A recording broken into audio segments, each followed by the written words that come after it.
Os preços do cacau no mercado internacional continuam renovando recordes. No começo da semana, as cotações alcançaram um patamar de 5.800 dólares a tonelada na Bolsa de Nova York. O movimento é um resultado de problemas no oeste da África, que é responsável por 70% da produção mundial da amêndoa. E para entender melhor esse cenário, eu vou conversar agora com o analista da consultoria Agro do Itaú BBA, o Francisco Queiroz. Boa tarde, Francisco. Bem-vindo aqui ao Mercado e Companhia. Oi, Priscila, boa tarde e boa tarde a todos que nos acompanham.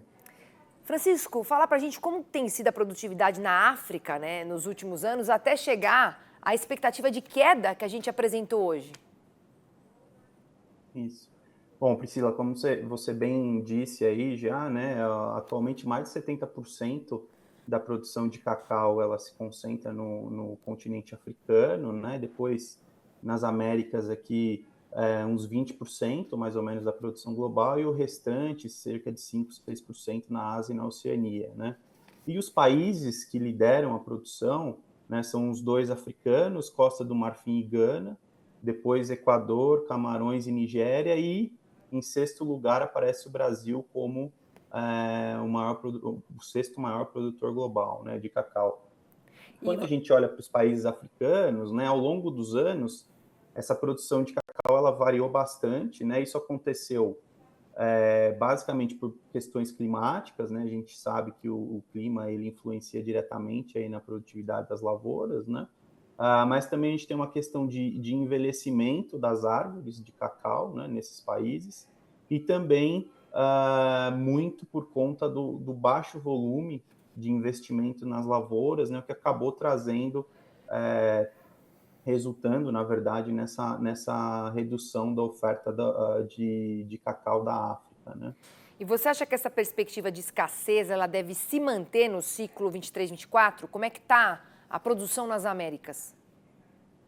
Sim, a gente tem observado aí déficit, né, na verdade, no balanço global de oferta e demanda de cacau já nas últimas duas safras, então na safra 21-22 e na 22-23 nós tivemos um déficit, né, e agora para o ciclo 23-24, que se iniciou no mês de outubro do ano passado, a tendência também é de que a demanda continue superando a oferta, né? A oferta sendo atingida por diversos efeitos aí do clima, e isso deve manter um balanço novamente deficitário em 23, 24, né? Aqui acho que vale pontuar, né, que o que tem reduzido a produção é basicamente efeitos climáticos lá na Costa do Marfim e Gana, que são os principais produtores, né? Então esses países sofreram com um clima mais seco no ano passado,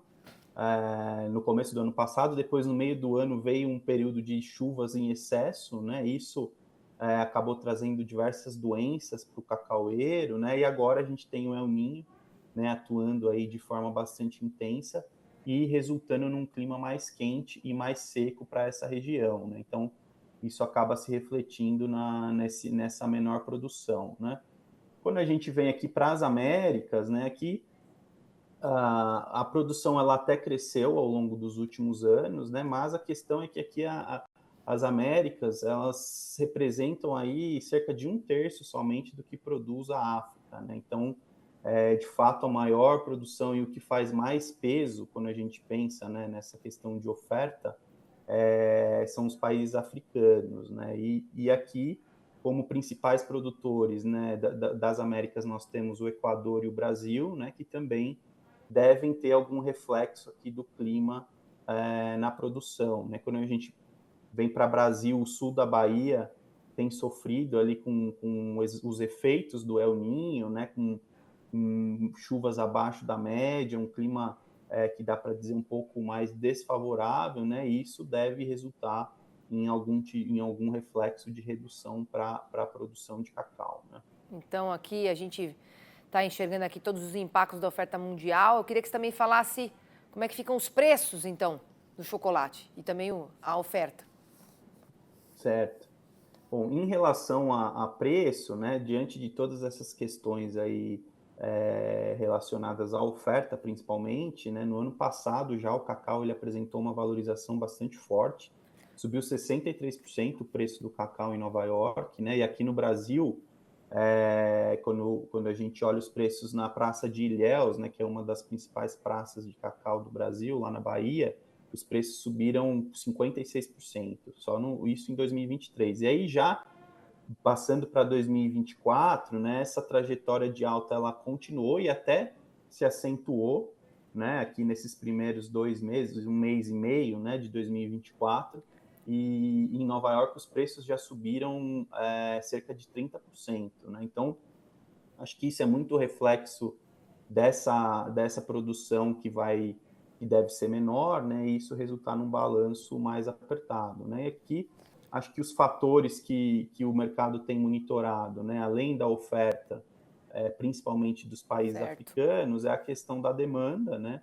Para ver se essa demanda ela vai seguir correspondendo como tem correspondido, né? Ou se a gente deve ter Correto. algum tipo de reflexo na demanda diante desses patamares de preços mais altos, né?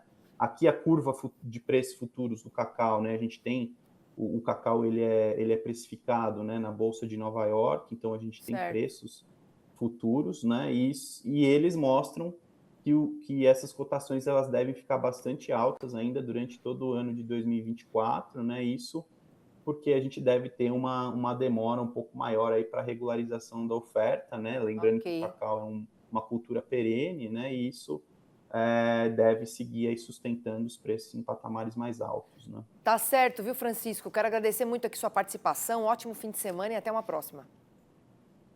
Obrigado e igualmente aí para vocês.